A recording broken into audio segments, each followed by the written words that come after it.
Kalau mobil listrik itu kan pasti kelas menengah kan. Pak, awalnya Bapak akhirnya ngizinin mobil listrik dikasih insentif, kenapa sih Pak? Dulu kan Bapak nggak mau tuh. Karena kita lihat harga minyak dunia kan nggak akan turun nih.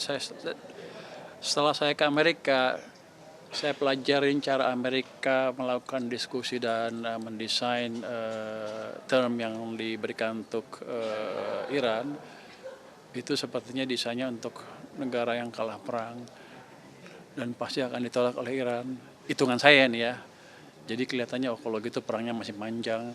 Artinya konsumsi BBM kita juga masih tinggi dan dengan harga yang lebih tinggi. Jadi kalau saya bisa pindahkan ke listrik itu akan mengurangi impor kita dengan signifikan kan.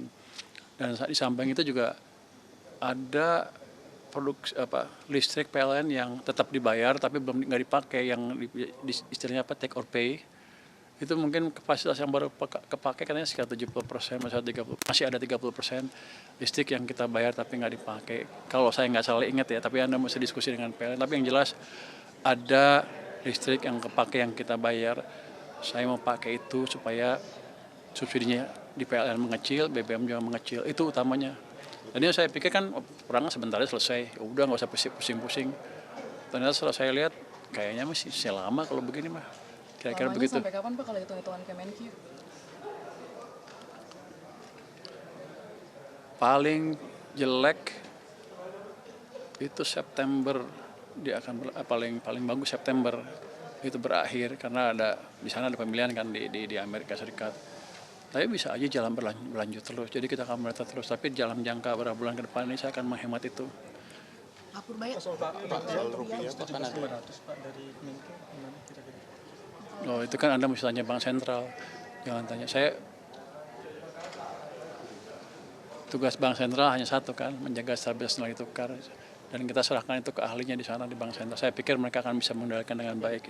Pak Purbaya ini kan udah jauh banget Pak, iya Pak, ini kan udah jauh banget dari asumsi makro di APBN 2026. Kita akan mulai membantu besok mungkin dengan masuk ke bond market. Pak Purbaya, bantunya gimana Pak? Itu yang disebut bond stabilization fund kan. Tapi belum fund semuanya kita aktifkan di instrumen yang kita punya di sini. Pak Purbaya. Besok mulai jalan. Ini gimana sih Pak dari Kemenq itu menyatakan 17.500 sudah jauh dari asumsi di awal ya Pak. Untuk subsidi gimana Pak dari Kemenq efeknya? Pada waktu kita hitung itu, kita asumsinya udah di atas atas asumsi APBN rupiahnya. Jadi nggak saya mungkin, tapi di atas itu nggak jauh amat dengan sekarang. Jadi APBN-nya masih relatif aman. Pak, Tapi kita akan kendalikan nilai, kita coba membantu nilai tukar.